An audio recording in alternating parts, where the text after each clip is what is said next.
गीता में जीवन हो जाए। कृष्ण कृपा कर दो ऐसी गीता में जीवन हो जाए।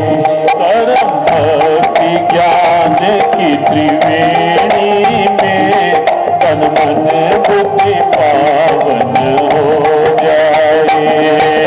भक्ति ज्ञान की त्रिवेणी में तन मन बुद्धि पावन हो जाए। कर्म भक्ति ज्ञान की त्रिवेणी में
जाए, प्रभु से अपना तन हो जाए, प्रभु से अपना तन हो जाए, प्रभु से अपना तन हो जाए। श्री कृष्ण कृपा कर दो ऐसी, गीता में जीवन हो जाए।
कॉपीराइट तो नहीं है।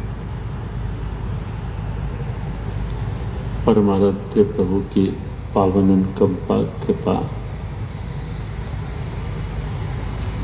गीता प्रेरणाओं के साकार स्वरूप पूज्यपाद गुरुदेव का आशीर्वाद,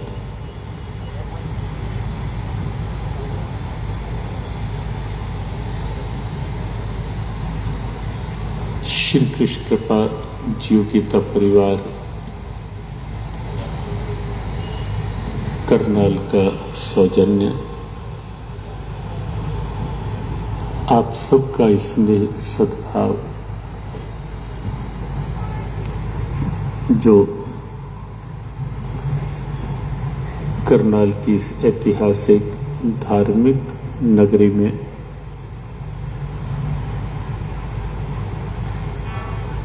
अपने भारतीय सनातन वैदिक नववर्ष नव संवत के अभिनंदन के रूप में यह 5 दिवसीय श्रीमद् भगवद गीता सत्संग आयोजन आज उसका प्रथम दिवस, प्रथम सत्र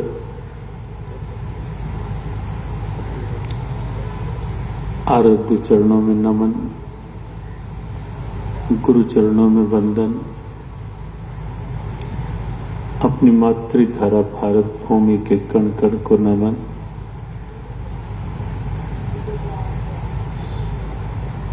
अपने प्यारे राष्ट्र भारत की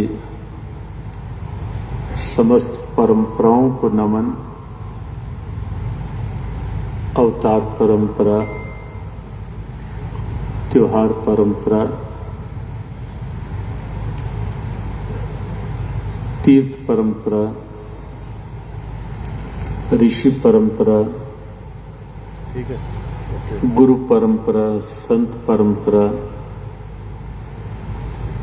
ग्रंथ परंपरा, ये सब दिव्य परंपराएं हैं अपने भारत की। इन सब परंपराओं को नमन, वंदन,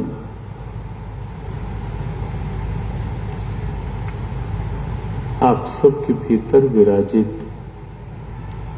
आराध्य प्रभु के प्रति नमन।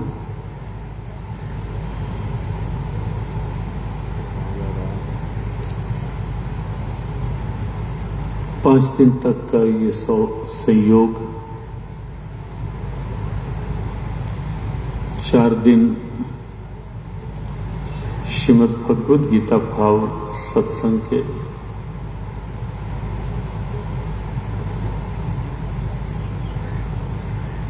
और वर्ष प्रतिपदा के दिन, रिपीट कम करो और बार बार छेड़े नहीं,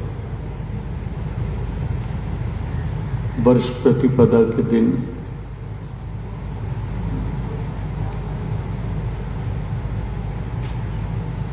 महायज्ञ के भाव के साथ वर्ष का अभिनंदन, वंदन। लेकिन आज से सत्संग भाव में प्रवेश,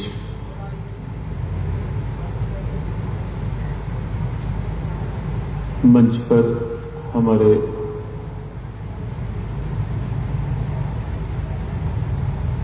अत्यंत स्नेही संत पूज्य स्वामी प्रेम मूर्ति जी महाराज मानव सेवा संघ सेवा के पर्याय उपस्थित हैं।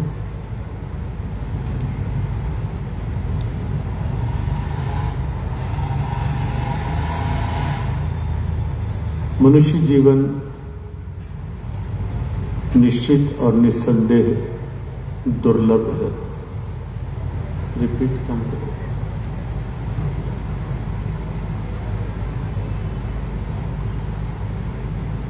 शास्त्रों में 84 लाख योनियों का जो विषय आता है, उसमें जलचर, थलचर, नभचर सब, लेकिन उन सब में अत्यंत विशिष्ट, अत्यंत विलक्षण, अत्यंत दुर्लभ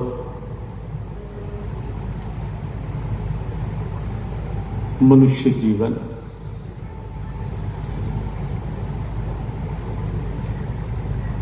ये बात प्रारंभ में इसलिए क्योंकि सबसे पहले हम जीवन के महत्व को समझ लेंगे कि जीवन क्या है, फिर हम आगे प्रवेश करेंगे कि इस जीवन को कैसे अच्छे से जिया जा सके। प्रारंभ में ही आपको बता दें कि श्रीमद् भगवद गीता एक ऐसा पावन प्रेरक ग्रंथ है जहां केवल धार्मिक आस्था नहीं, ये सत्य है कि हमारी धार्मिक आस्था तो जुड़ी ही है,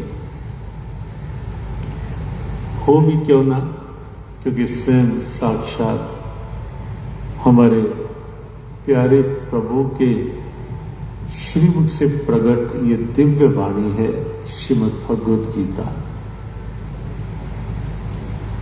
धार्मिक आस्था स्वाभाविक है, लेकिन भगवद गीता केवल धार्मिक आस्था का ग्रंथ नहीं, भगवद गीता जीवन जीने की प्रेरणा है, जीवन को निखारने की प्रेरणा है। भगवद गीता जीवन में जीवन से कैसे हम अधिकतम लाभ ले पाएं और इस जीवन में जीवन काल में कैसे हम कुछ अधिकतम लाभ दे पाएं समाज को, भगवद गीता वह प्रेरणा। ये बात बहुत स्पष्ट है कि जीवन यद्यपि अनमोल भी है, दुर्लभ भी है, लेकिन यह भी तो स्पष्ट है ना कि ये जीवन क्षण भंगुर भी कहा गया है।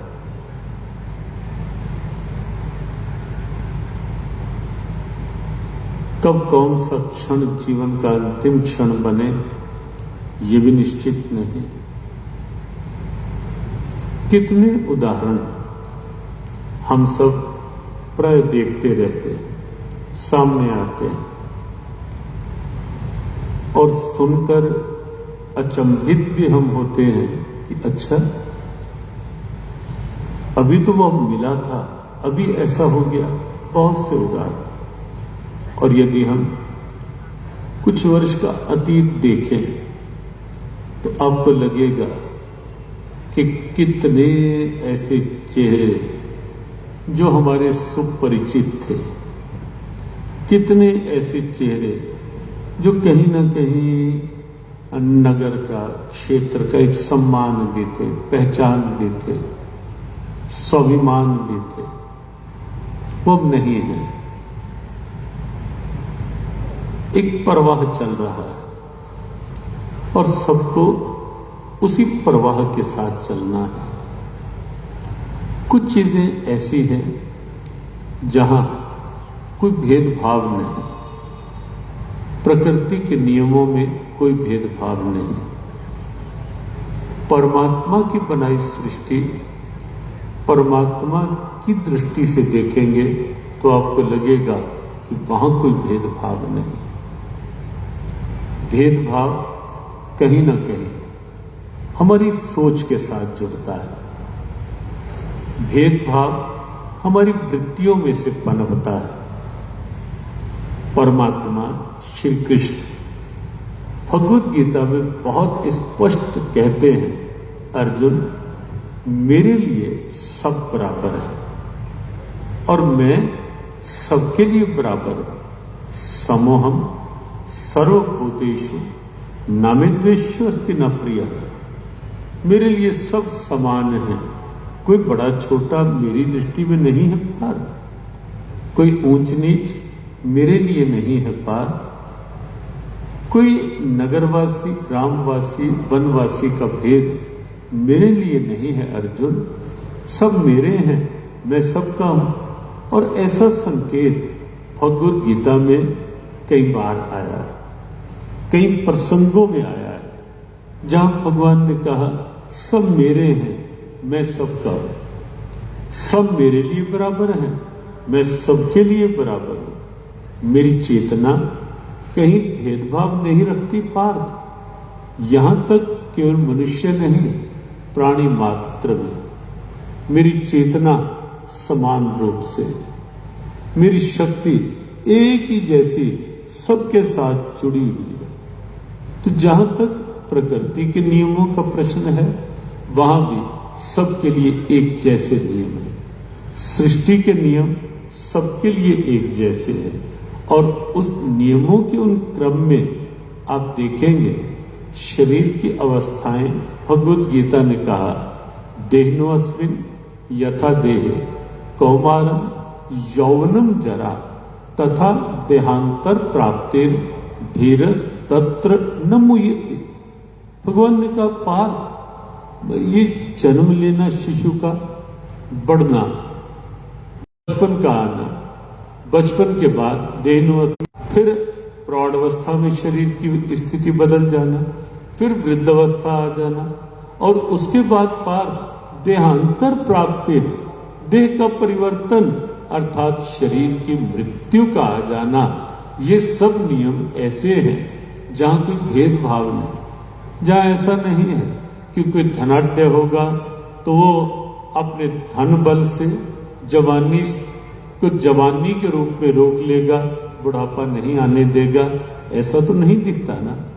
या कोई सत्ता बल से ऐसा कर पाएगा कि जवानी मेरी सुरक्षित रहे, मैं इतना सामर्थ्यवान हूं, मैं अपनी जवानी को बुढ़ापे में नहीं बदलने दूंगा किसी भी तरह से। वहां किसी का सत्ता बल नहीं चलता, धन बल नहीं चलता, साधन बल नहीं चलता, कोई सिफारिश नहीं चलती। प्रकृति के नियम जो हैं वो सर्वत्र आप पाएंगे, वो यहां भी वैसे हैं, भारत में भी, और कहीं जाएंगे स्थिति वहां भी यही होगी।